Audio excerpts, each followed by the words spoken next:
One of the most common questions that I get asked is about whether I would go back to work.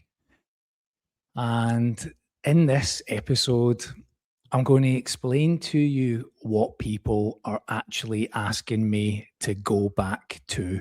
That's what this topic is going to be about. I'm going to share with you a little bit of a history of a career. And I hope that some of this might resonate for those that are working, that are thinking about maybe early retirement or retirement full stop, or maybe you're going through redundancy or redundancy has just happened. And I want to share with you a little bit of my own perspective. So that's what I'm going to talk about: career ladder, jobs, tell you a few stories and all of that. If you're new to all of this, my name is John. I'm 48 years old and I'm from Glasgow, Scotland. And I'm currently sitting in Malaysia. And I'm going to tell you how I ended up here, what it took to get here. Last week's episode, I walked you through the last 15 months, the kind of critical part from exiting a job. But in tonight's episode, I'm going to go back a little bit further. Now, before I do all of that, welcome to everybody that's joining in the chat, that's on the live stream on YouTube right now. Thank you so much, everybody that's coming on board. Firstly, let me just quickly say thank you to my Patreon members, 126 active members on Patreon. If you're interested in joining, there is a link down in the description below. Exactly what you get on Patreon, you can talk to me directly through live chat. I also host a monthly Zoom call with the room tier members where I discuss finance and travel and all those things. And on the Patreon platform itself, there's over 150 posts relating to my stocks and shares holdings, the runway that has effectively allowed me to step away from the 9-to-5 job, and a deeper dive into topics like YouTube, the travel element of being a bit of a, when I say it, hip kind of digital nomad, and of course, all of the finance that sits behind that allows my wife and I to continually travel as we've done for the last 7-8 months and this early phase. So that's available on Patreon. Right. So here's the main topic, right? Where did all of this kind of start from career-wise? I've talked a little bit in the past about jobs and salaries and everything else, but let's go back and let's talk about learning work, kind of the experience of learning a job, right? And for me, that started in 1993 when I was at the age of 15.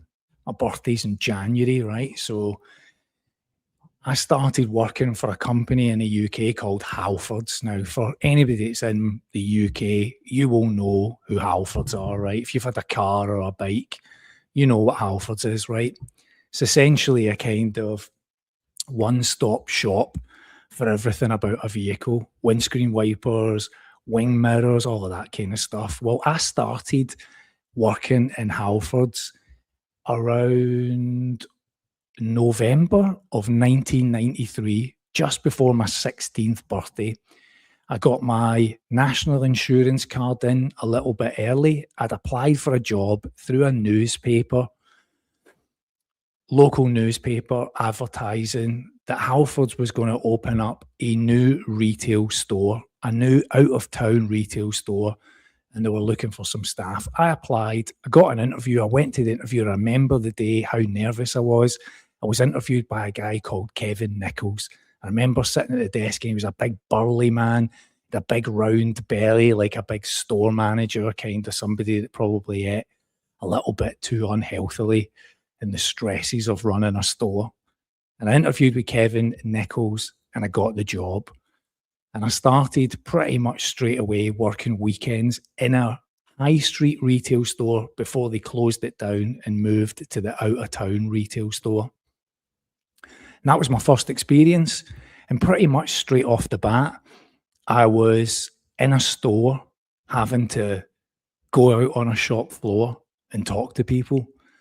And that very early introduction was like having to get over all of your kind of hang-ups, right? You're like 15, about to turn 16, you're coming out of school, you're a bit of a wee dick probably, you know, you're just kind of thinking you're a wee man about town, you've got a job now, and you're going to school midweek, still finishing at school, and I've got this part-time job, but you would have to go out onto the shop floor and talk to customers, kind of pretend like you knew anything about anything. People would be coming in, "Excuse me, mate, have you got a wing mirror for a Vauxhall Astra?" "Yeah, mate." And then you'd be flicking through like some look-up manual in the store trying to find the product. But it was a really early introduction to like sales.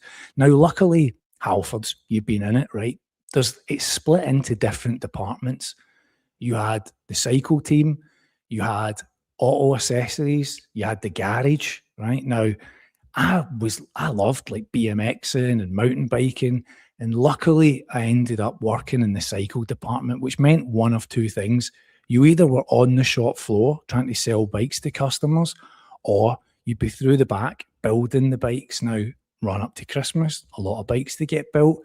I managed to kind of split my time between those two. So I would sometimes have a spanner on hand, putting a wheel on some Apollo bike that's going to be collected by some dad for his kid at Christmas, right? And that was your responsibility. Like zero training, and that's just flung into a cupboard with a bike stand and a set of tools and told to get on with it. But that was the first kind of job, right? That was like learning confidence, talking to people, responsibility, building bikes, right? You don't want some bike to go out the store and the front wheel to fall off it in the car park, right? Nobody wants that. Some angry customer coming back. And by the way, I've seen all of that. I seen a kid get a bike one year and ride out the front door, not built by me, and pull a wheelie, and the front wheel immediately come off it. That's Halford's reputation right there. But that was the kind of early introduction, having to talk to strangers and having to kind of learn a dialogue and learn about products and all that kind of stuff. And that was kind of where I started to cut my teeth in sales. That was the kind of early introduction. And I learned a lot in that job. You know, I learned a lot. I was there for a few years. I worked with a young team of like mainly guys, and there would be a lot of like backroom banter, be a lot of chat flying about. So you kind of had to hold your own. And I worked with a couple of guys, and actually, that's how I met Yvonne. That's how I met Yvonne at that very early stage, was that she was friends with a couple of girls who were pally with a couple of the guys that I worked with, and we ended up going to a club at some point and kind of meeting up and kind of getting that early introduction. And now this is kind of where this all went to, right? Yvonne was working at a company called Scottish Power, and I was working at Halfords, and I spent a few years working at Halfords, and then it kind of ran its course. I kind of felt like I want to get out here and do something else. And Vaughan had told me about jobs going at Scottish Power, and I applied, and it ended up getting a job. Now, this Scottish Power, right? It's a utility company in the UK, gas and electricity.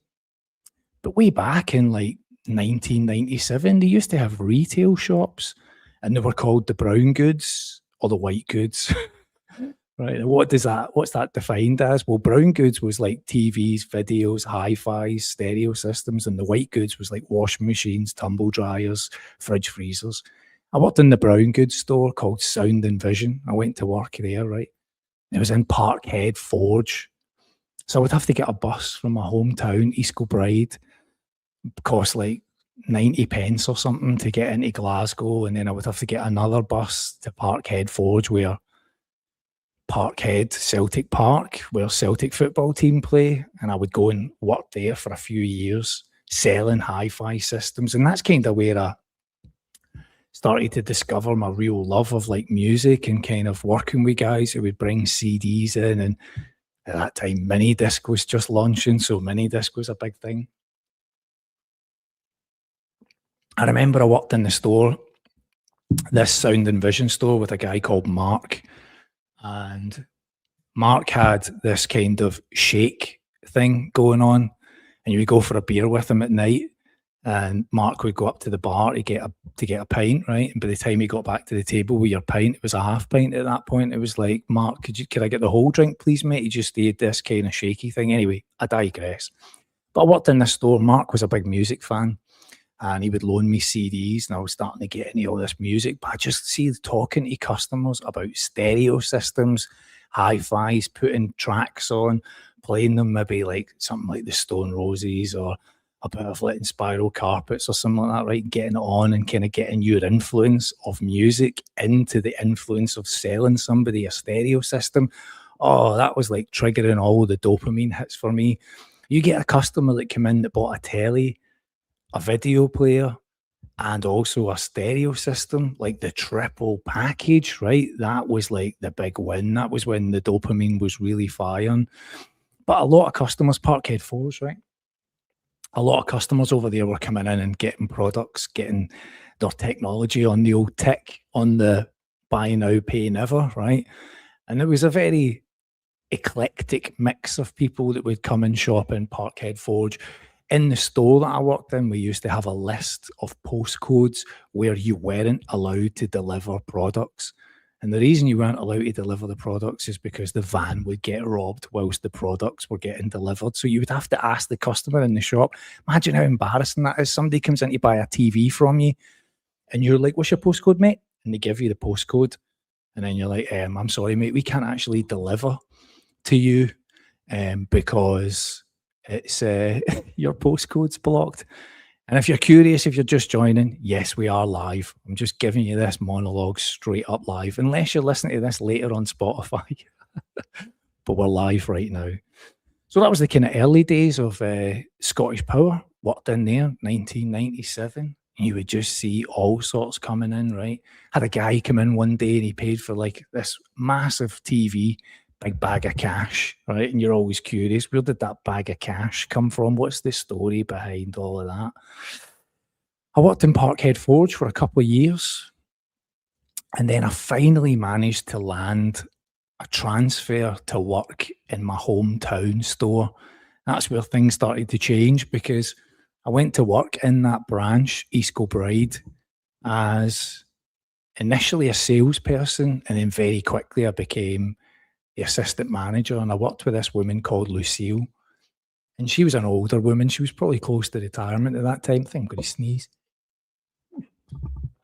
Excuse me. Lucille was like the manager, manageress, whatever you want to call it. She was heading towards retirement, but she was a lovely soul, very kind, very caring, and she kind of took me under her wing a little bit, helped me figure out how to be an assistant manager and how to look after the team and generate sales. And this was one of the first jobs I ever had where it was like sales orientated, number driven, right? You really had a commission and a bonus structure. I can remember one year as a sales assistant achieving 350,000 quid in a 12-month period, selling tellies and videos. Just a really a new time of being driven by money and focus, right? And that's all kind of triggering my brain of being like, oh, if you perform well, if you're a good salesperson, there's extra money and all of this, right? As a low paid member of a retail store at this time in the late 90s, right? And so Lucille, she moved up to the head office and I became the store manager. And that was like a whole new level of pressure, managing a sales team now, managing all these egos within the store, you know, the natural competition. Back then, somebody would come in to look at a TV and then they might leave and go to another. They might go to Comet or they might go to Curry's, and then they would come back asking for a deal. And if another member of staff went and spoke to that person, it would be like, hey, that's my customer, and trying to manage all of that bravado and, like I say, ego. That was a real test. That was the first time where you weren't worried about your money, you were worried about the money for the shop, right? That was a whole different level of targeting. But out of that, I managed to win Regional Store of the Year at one point. And Yvonne and I, along with some other store managers, were invited to like a all expenses paid trip to Mallorca. I think it was like 3 or 5 days. Really lush hotel and restaurants and everything. And I was like, oof, this was like a new, oof, you put effort in here, right? You actually really try, and suddenly you can unlock prizes and extra money and everything else. And that was just all motivating me in those early years. Oh, it was fascinating. It was fascinating. Now, all of that was kind of starting to really form me into sales, management, all of that structure, right? Dealing with the team. And then I got a call from Lucille, who had left and gone to the head office, and she was like, listen, the retail stores, they're going to get rid of them. They're not going to have them anymore. They're going to close these stores down. You should try and get out. There's a job up here in the head office if you're interested. And I was like, oof. So into Glasgow I go, and I do an interview in the head office of Scottish Power. Now it's all about the utilities. Now it's about the gas and electricity. And I get the job. I'm working with Lucille for a while in a department. It's a sales department, and it's looking after metering, gas and electricity metering to new house developments. Like, talk about exciting, right? I've gone from selling bikes and stereo systems and eventually DVD players, and now I'm selling metering of gas and electricity. Like, yawn, complete, but like that, I could tell straight away my brain was just switched off. But I knew I needed a job at that point, so I started to kind of stay focused. But this is the era of like discovering the machine. Like, you're in an office environment now, Monday to Friday, no longer doing weekends, not having to worry about Christmas periods, not having to worry about Boxing Day sales. Now it's just a Monday to Friday job, 9 to 5, get the bus, do the work, do the job, and then leave. But it's under the old like, you know, the ceiling lights, you know, that office environment lighting where it's just brutal on your brain, and whole different realm of politics and having to kind of learn this office environment. But I'll say in that period, right, in that era, I was working with a team of sales guys who were all much older men, guys that were kind of in their 50s and 60s, that had been in the company for years, that had seen a lot. And it was one of those kind of environments where you could kind of learn a lot from them, right? If you just shut up and listen to what was going on, you could pick up a lot. You could kind of really understand the dynamics of the office environment. Gone from being in this little shop where it might be like 4 or 5 of yous. I mean, even at Halfords, there was probably only like 15 members of staff max in a shop. And now all of a sudden you're in this office. It's like 3 or 4 floors. There's a call center. There's probably about 800 to 1,000 members of staff floating in and out of this office. And you're like, oof, completely different environment, right? Completely different environment. But I was learning from these older guys about this office structure and just what life was like. And suddenly they're talking about pensions and savings and stocks and shares and how they're investing for their future and all of this kind of stuff, right? The pensions conversation, something I'd never been interested in, but I very quickly took out a Scottish Power pension. And actually today, 3rd of June, I was sitting having a little look, and I've still got a final salary pension with Scottish Power. And so in that job, right, I'm dealing all of a sudden with contract negotiations with businesses. We're going to dinners. I'm seeing a whole new other world. I'm kind of seeing the next level of sales, taking companies to dinners, golf events, all the kind of smoozing that goes on behind the scenes when you're no longer just on a shop floor talking to a customer directly. This is much more written, telephones, business meetings, and traveling. And it was kind of like, it was a bit of like a glimpse behind the curtain of that next level. And I kind of, at the time, knew this was like moving up from being like, you know, the shop floor version of me sales to now this next level. That was kind of the fascinating part, the realization that this was the next level. But what I also was recognizing was that in this office, right, these nearly 1,000 people, kind of felt like nobody really had a clue what was going on. Like, most people were just making it up. The realization that management wasn't magic.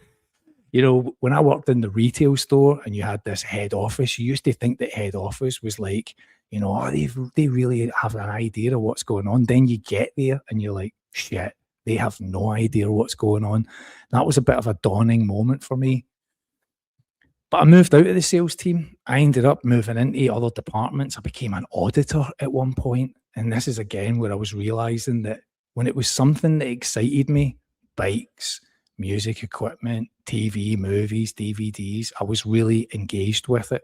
But when it came to like metering and auditing, I was so disconnected. I was so bored of it all. I was just like, is this life now? Is this what this is going to be now? A future episode I'll explain to you. But in the midst of all of this, I was also a DJ.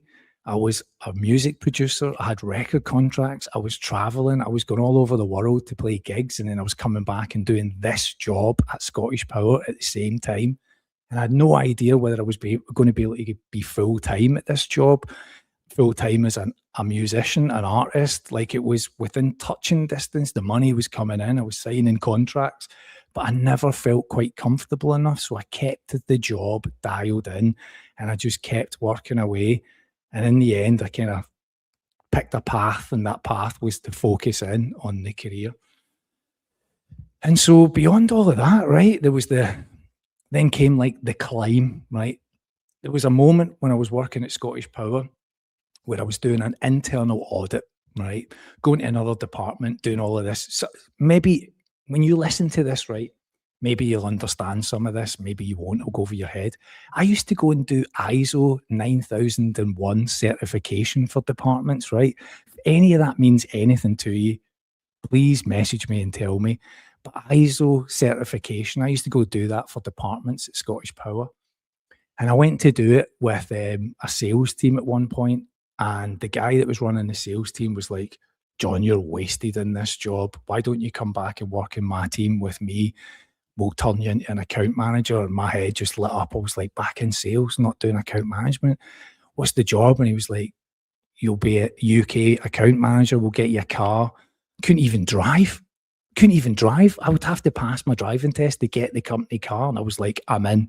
And they gave me the job. I got the car. I learned to drive as quickly as I could. They gave me the car. It was a Vauxhall. It was a Vauxhall.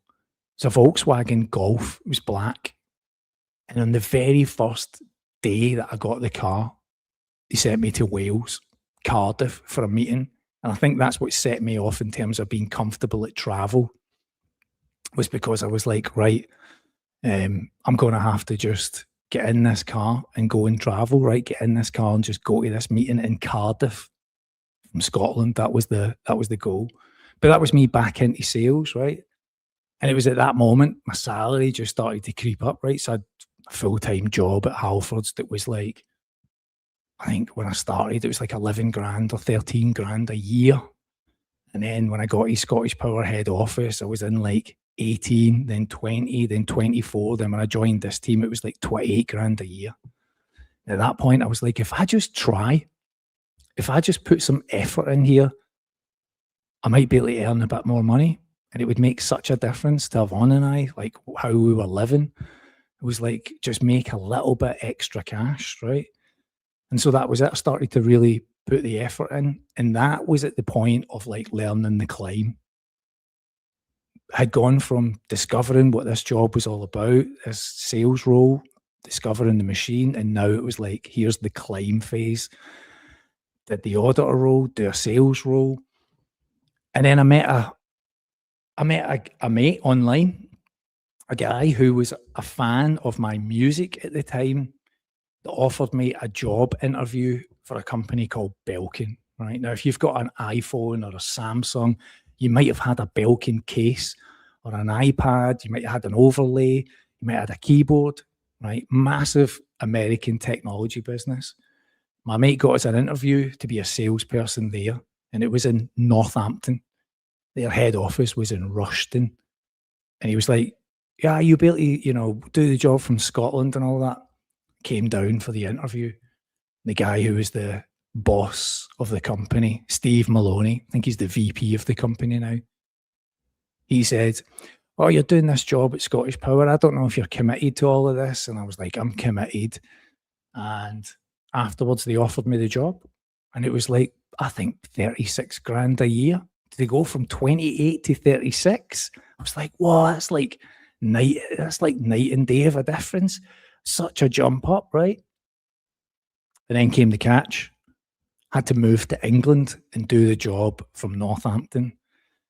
And Yvonne and I sat down, and at that point we were like, we both kind of just wanted out of Scotland. We'd kind of had enough, and we'd recognised that in terms of salaries and careers and all that, there was a bit of a limit on it, and that maybe a move to England might be a big change for us. So I took the job. I accepted it, 36 grand, junior account manager.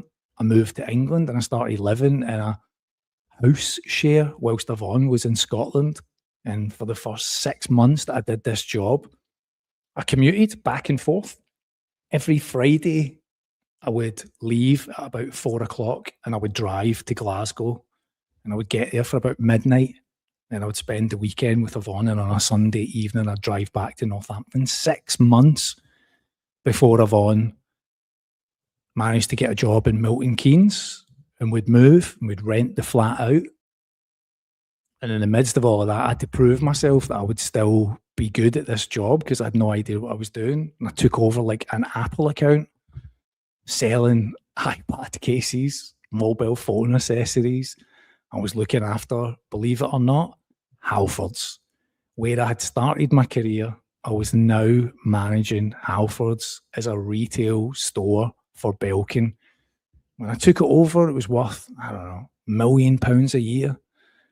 4 years later, it was worth just over 4 million quid a year. So I'd gone from selling bikes in Halfords for like 150 quid to now I was selling them £4 million worth of Belkin kit in a year.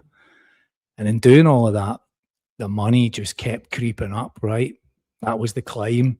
I went from being a junior, what was the title? Oh, it was like one of these kind of, wasn't like a junior account manager, sales rep or something, right? Then it was junior account manager, then national account manager over the 4 years that I was there. That was like the climb. And again, started to become more responsibility, started to become more pressure. So suddenly I was working in this company, right? And it was like quarterly commission targets, and you would go to meetings and you would be like, oh, where's Steve gone? They fired Steve because he missed his quarterly target. Oh, where's Colin gone? Oh, he get fired as well. Didn't he make his annual numbers? All right. And you were kind of looking around like, whoa, this is a very different environment. Either perform or you're out. And it was like, kill or be killed. Selling accessories for mobile phones. Like, I mean, you'd think it was life or death. And again, it just brought in more travel, more commuting around. From Belkin, 4 years, I then find myself at British Gas. So I've gone from Scottish Power, a couple of years later, British Gas. And at British Gas, I end up becoming the UK retail head of for sales. That became the European commercial director. That became the overall commercial director over 5 years, I think I was there. And again, the money just kept creeping up, right? So that's amazing. I go from this 36 grand salary at Belkin, and by the time I left, I was at like 48. Then when I joined, it was Hive, the name of the company for British Gas. That was like 58. And see, by the time I left, nearly 5 years later, was just over 100 grand. 100 grand salary. And in the midst of all of that, that climb, that stretch, the responsibility and the stress that was creeping in on it, right? Just endless stress, targets going up, targets getting reviewed every quarter, expanding the company, moving into new territories. 1 minute you're like, I just look after the UK. Then it's like, I look after Italy. And at one stage with British Gas, I was traveling to New York every couple of weeks, every month or so. I'm going to New York, then I'm going to Arizona, and I'm away from home and I'm away from Yvonne. And I'm like, you know, you start thinking, oh, the money's excellent, right? Money's great. But the reality that sits behind the money, the targets, the responsibility, everything, right? But you just keep going, right? And in my head, I'm like, just keep going, just keep going, just keep going. And then ultimately from that, I end up in my last job. I've never really named the company, but end up working for this company in Germany. I'm going through a redundancy process at British Gas. The company want to keep me, and I don't want to stay because the job is about to become massive in size and a downgrade of salary, terms and conditions, all of the bits that go with it. So we're going to take stuff away from you. We're going to make your job even bigger. And because you've survived redundancy, you should be over the moon about that. That was kind of the message that was coming through. And I'm sitting like, I don't really want this. So this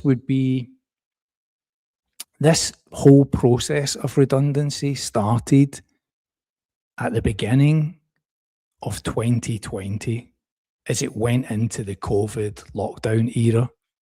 The department that I was managing, most of the staff went on furlough. Just me and one other guy left managing the whole team's business.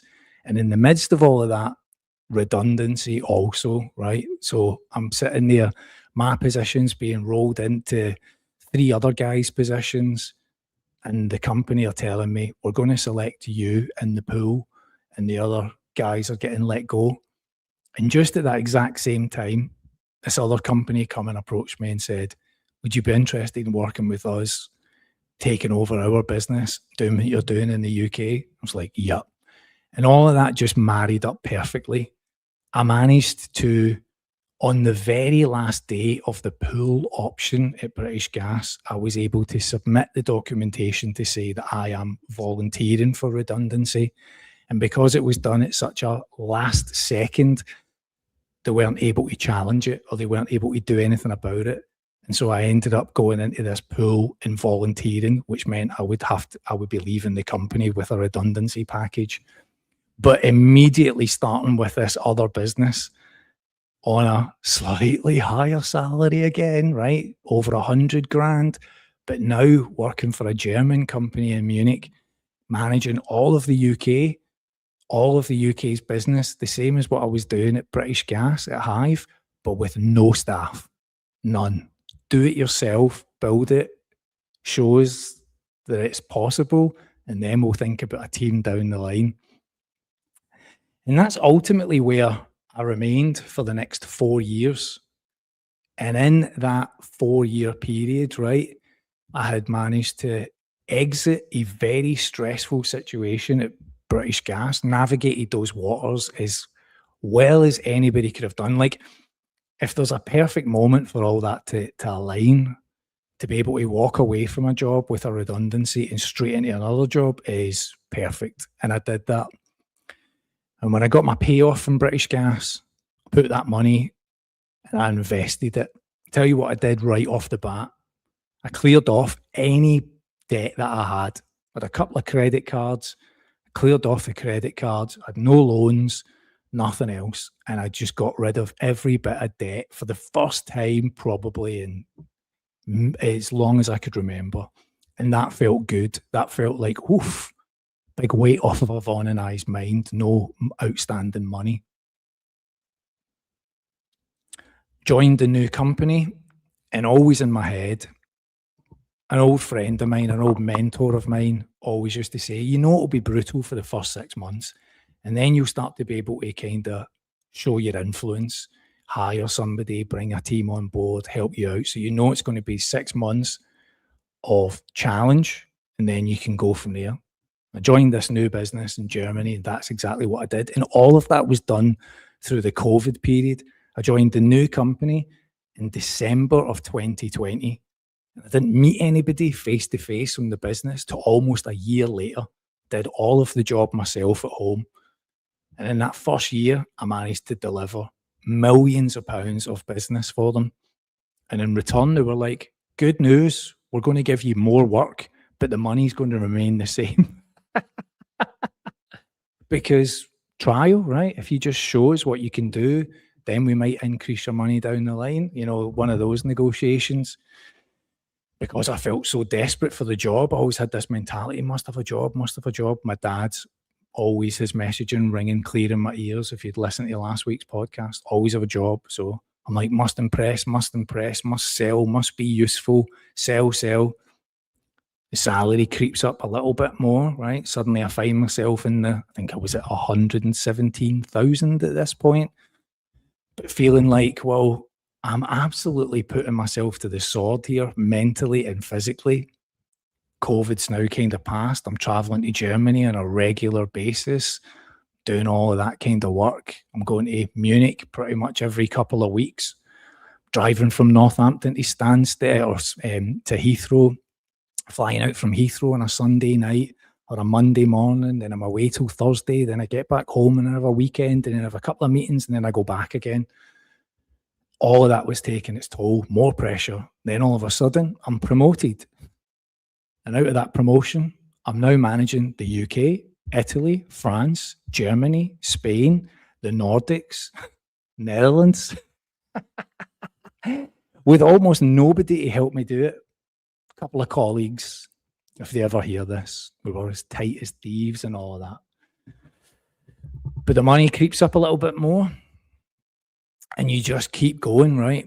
You just keep going, more pressure, management all over you, targets constantly fluctuating. And that's at the point where you're like, do I really want this? Do I really want to keep doing this? And that then brings us into 2024. And again, to recap that, my dad passes away in May.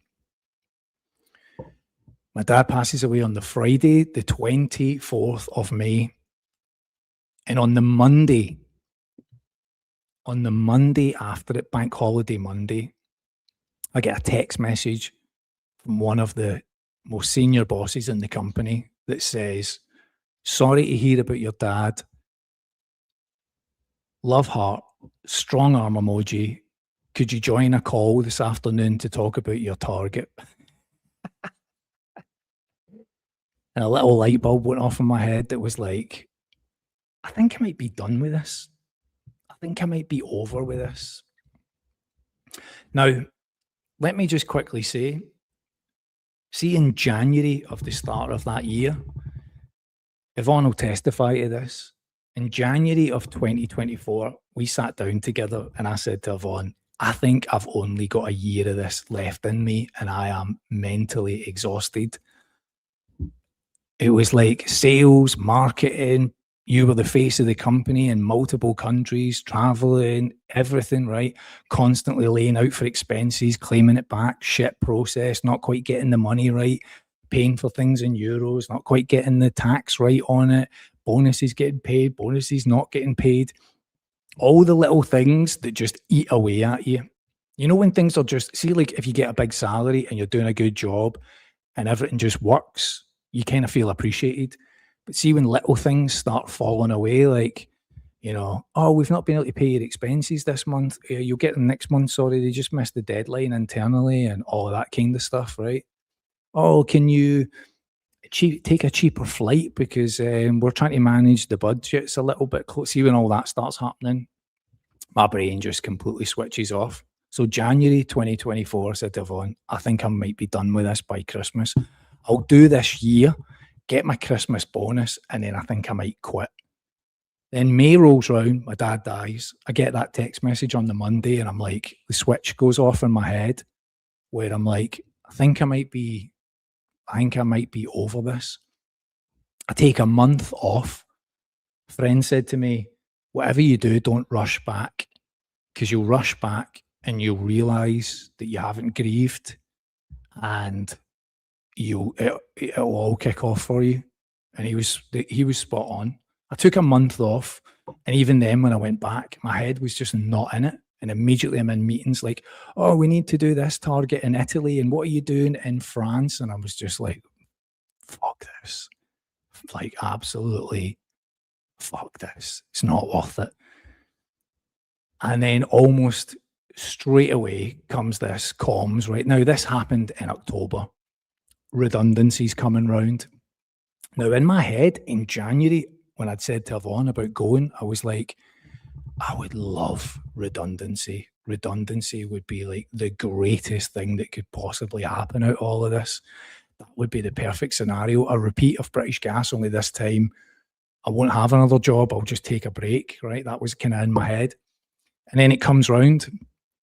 I've talked a little bit about this in the past, but the way it was handled from the company, I think probably the greatest slight to me was the kind of loss of trust. I had trust in the company. I put everything into it. And then all of a sudden I felt the jagged edge sword of how it was handled. And it left me with a very, very bitter taste.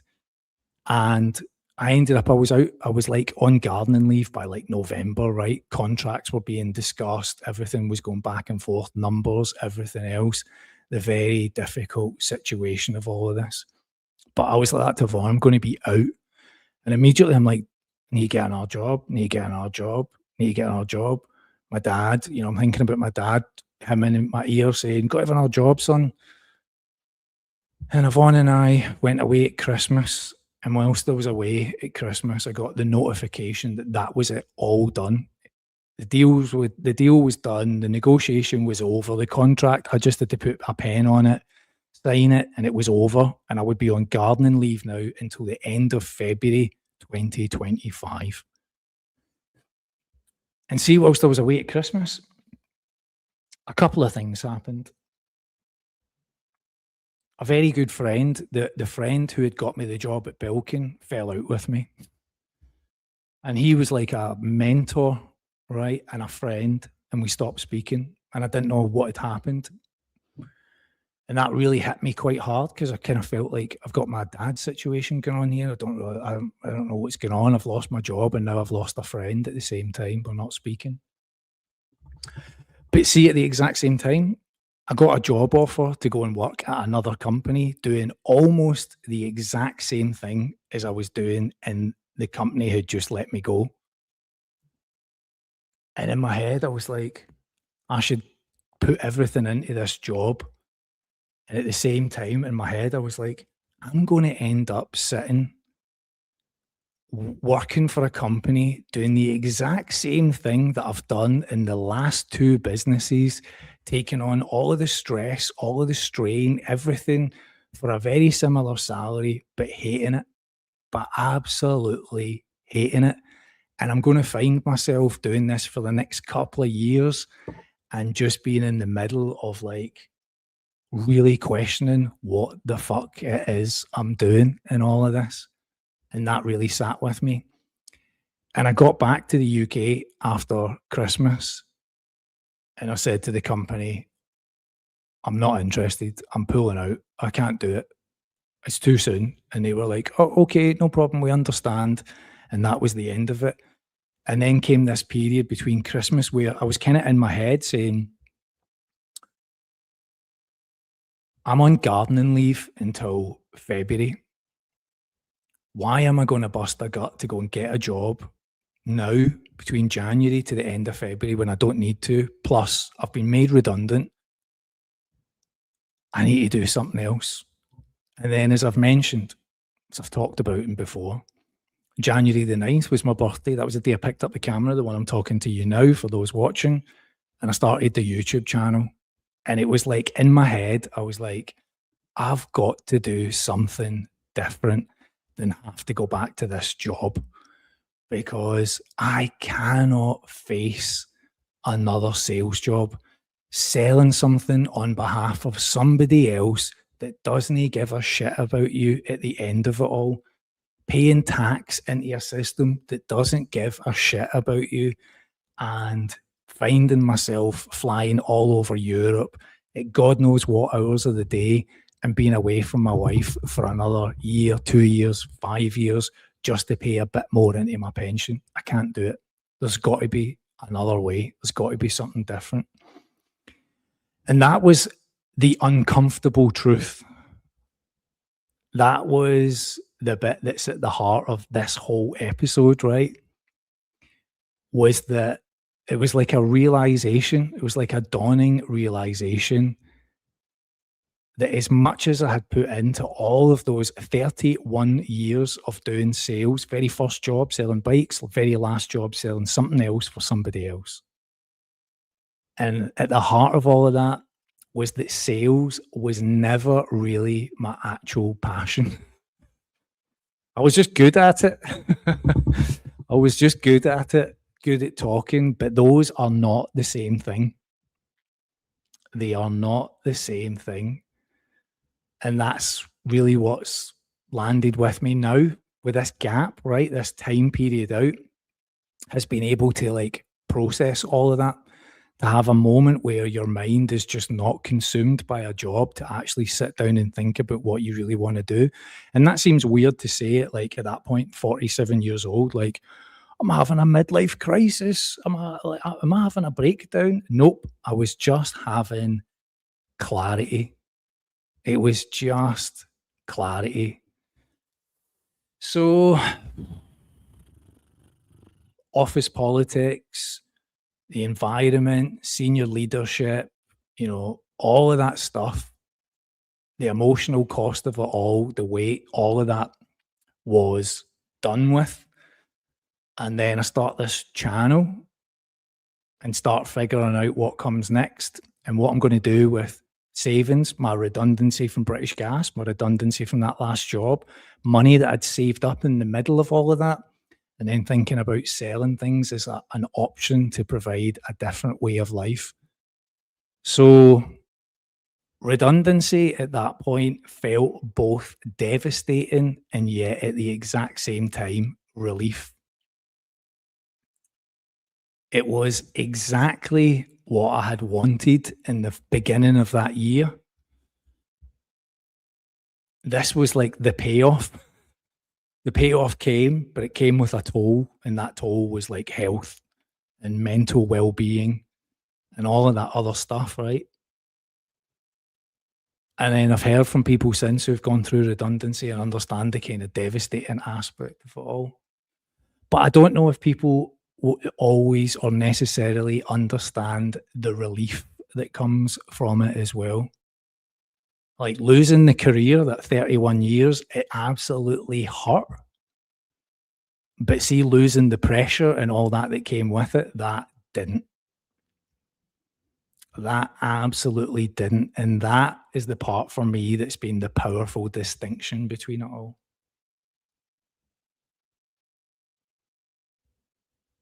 So now I run a channel.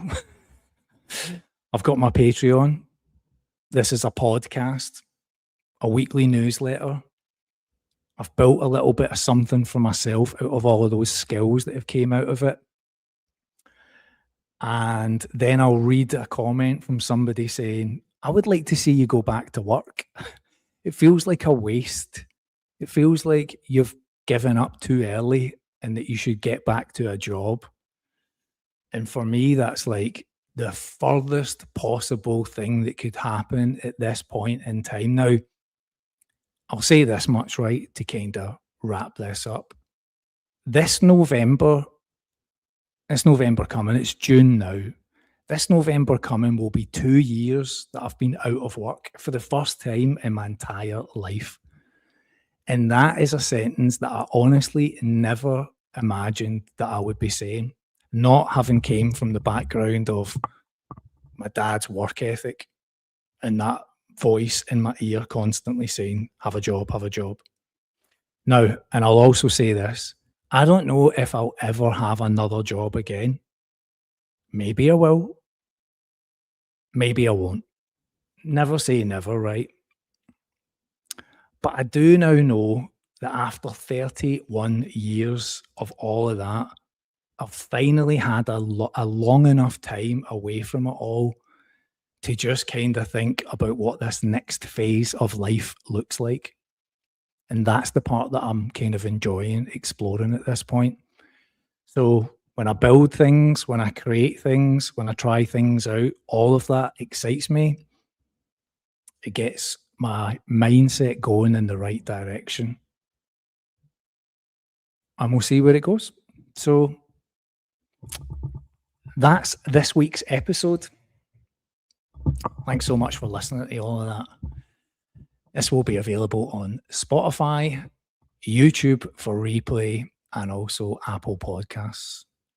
Have a great rest of your evening, everyone. See you in the next one.